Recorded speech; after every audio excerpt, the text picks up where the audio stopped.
வைகோவை அம்பலப்படுத்துறாருங்க. இது வெட்ட வெளிச்சமாகுது. ஒரு கட்சி கழுதை தேய்ந்து கட்டரம்பாகிவிட்டது. இந்திய அரசியல் வரலாற்றில் 9 பிரதமர்களை கேள்விக்கணைகளால் திகைக்க வைத்த அண்ணன் வைகோ இன்னைக்கு நண்பர் சத்யா மீது ஒரு நடவடிக்கை எடுக்க கூட முடியல. மதிமுகவில் ஜனநாயகம் இல்லை. ஒரே ஒரு நாடாளுமன்ற உறுப்பினர் பதவியை தன்னுடைய மகனுக்காக வாங்குகிறார். அவன் கொஞ்சம் அகந்தையிலும் ஆணவத்திலும் மமதையிலும் வாய்க்கொழுப்படுத்தி பேசுகிற ஒரு ஜீவன் அது.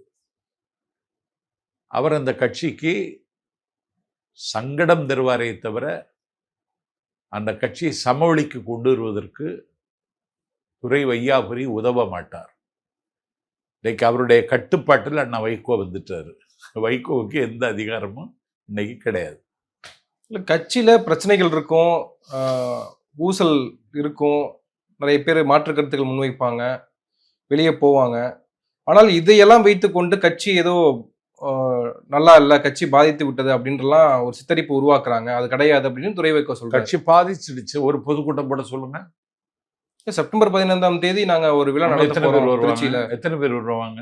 மாபெரும் கூட்டத்தை கூட்ட போறோம். 300 பேர் வருவாங்க. அதுக்கு மேலெல்லாம் வரமாட்டாங்க. கூட்டமெல்லாம் வராது. அது அந்த கதையெல்லாம் முடிஞ்சு போச்சு. அதெல்லாம் காலாவதியாகி போன கட்சியில் அதை சேர்த்துட வேண்டியதுதான், அவ்வளோதான். இல்லை, இன்னைக்கும் முதலமைச்சர் மு க ஸ்டாலின் அவர்களை சந்திச்சு நலம் விசாரிக்கிறாரு. மதிமுக பாஜகவோடு போயிடும்னு பலருமே விமர்சனம் பண்ணப்போ வைகோ அவர்கள் சொல்றாரு, மதவாத சக்திகளோடு இன்றைக்குமே மதிமுக துணை போகாது, அவரோட போக மாட்டோம். இப்போ நாங்க திமுக கூட்டில தான் இருக்கோம், திமுக அறுதி பெரும்பான்மையோட வெற்றி பெறும். வைகோவின் மதிமுக போவாது, துரை வையாபுரியின் மதிமுக போயாச்சு. இல்ல, அவரும் தானே போய் ஸ்டாலினை மீட் பண்றாரு. அதான், அவருக்கு மதிமுக போயாச்சு, வைகோக்கு மதிமுக போகல.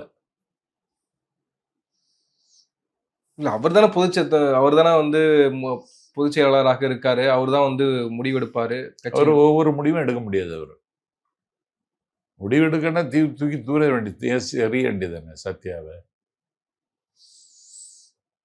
முடிவெடுக்க முடியாது.